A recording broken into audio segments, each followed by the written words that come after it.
Nanga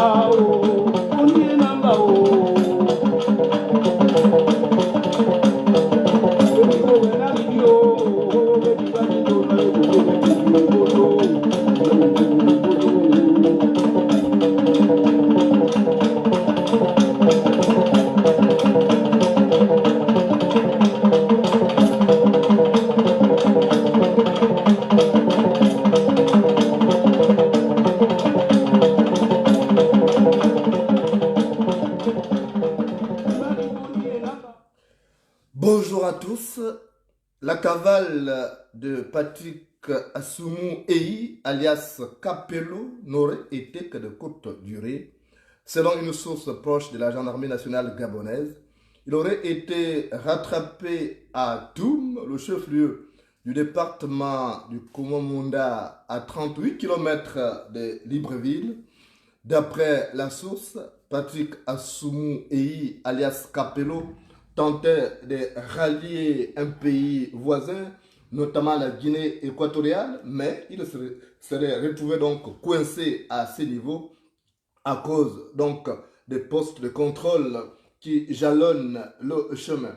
Patrick Assoumou Eyi serait en ce moment en route pour Libreville après les premières interrogations faites par la brigade de gendarmerie de Toum, et l'enquête est menée avec beaucoup de prudence parce que les accusations touchent le sommet de l'État gabonais. On parle même d'Ali Bongo qui aurait bénéficié des prestations de Patrick Assoumou Eyi qui lui livrait, d'après les premières déclarations, des mineurs, donc des crimes de pédophilie qui pourraient faire écouler tout l'édifice criminel gabonais. Patrick Assoumou Eyi, le pédophile et criminel présumé, est auteur de plusieurs dizaines de crimes. On parle d'une centaine même. Et les faits remontent à plusieurs années. Et il aurait donc comme parrain les autorités politiques du pays, en tête desquelles Ali Bongo. On cite même Patrick Opianga, HPO, Hervé Patrick Opianga, qui est actuellement député à l'Assemblée nationale. On parle de plusieurs autres personnalités qui étaient donc au cœur de cette organisation pyramidale. Et au moment où je vous parle, l'information est gardée secrète parce que on éviterait des fuites, et ce qui n'augure pas du tout des lendemains enchanteurs pour les organisations de défense des droits de l'homme qui se sont donc mobilisées pour demander que Patrick Assoumou Eyi soit rattrapé et qu'il réponde de ses actes devant la loi. Dans cette ténébreuse affaire, de nombreuses victimes mettent en cause donc plusieurs personnalités du pays. Donc Ali Bongo ici, son ami Frédéric Gassita, Hervé Patrick Opianga, disais-je, et bien d'autres. Et l'Organisation de défense des droits de l'homme attendent résolument se saisir de cette affaire dans les prochains jours. Ces organisations comptent donc lancer un appel à témoins pour qu'il y ait beaucoup de procédures devant les tribunaux du Gabon et à l'international. Plus grave encore, aucune condamnation de ces crimes n'est venue du Parti démocratique gabonais, PDG au pouvoir, le principal pourvoyeur justement de ces pratiques, parce qu'on sait qu'elles obéissent aussi à des pratiques, à des considérations mystico-spirituelles, comme nous l'avons dit hier.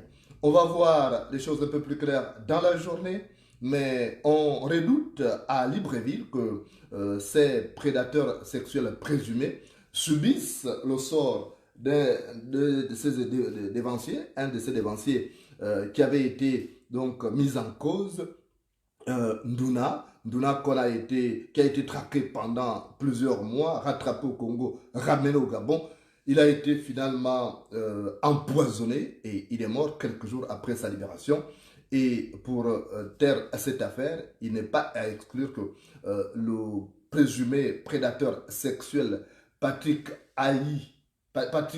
Assoumou, voilà, Patrick Assoumou alias Capello, subisse le même sort parce qu'il s'agit d'une affaire qui pourrait même amener les instances dirigeantes du football à demander l'exclusion du Gabon à la Coupe d'Afrique des Nations. Et d'ailleurs, plusieurs voix s'élèvent dans certaines arènes pour demander que le Gabon soit complètement sorti de la compétition au regard de ces scandales sexuels, l'un des plus grands scandales dans le milieu sportif à l'international. Et le Gabon se trouve donc une fois de plus dans le viseur de la justice internationale. Ce crime relève aussi des infractions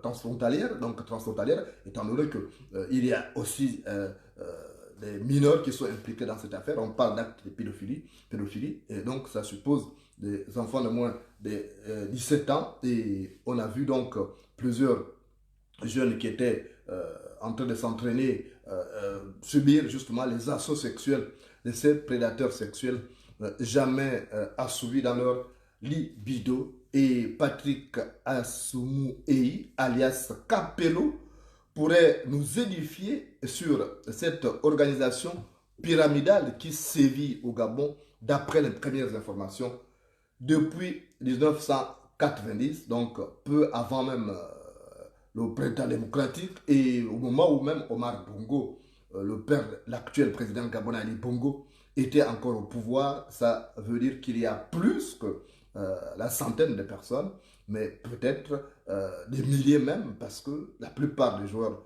passés dans le milieu du sport gabonais étaient donc tenus de passer à la casserole. Ils sont nombreux aujourd'hui à cette ère. Mais aussi, c'est curieux que cela puisse paraître, on a constaté le mutisme des joueurs gabonais, des internationaux comme Aubameyang, Emerick, qui jusque-là n'a pas encore condamné. On n'a vu aucun tweet. Un mutisme qui en dit long sur la peur qui sévit aujourd'hui dans le milieu du sport, mais surtout aussi les accointances qu'ont certains joueurs internationaux avec Ali Bongo, le parrain présumé de cette organisation pyramidale qui aura donc détruit plusieurs talents dans le monde du sport gabonais. Mais ce scandale aussi pourrait toucher d'autres sports parce qu'il n'y a pas que le football, mais on en saura un peu plus dans les jours à venir. Affaire à suivre. L'information continue sur Facebook et YouTube.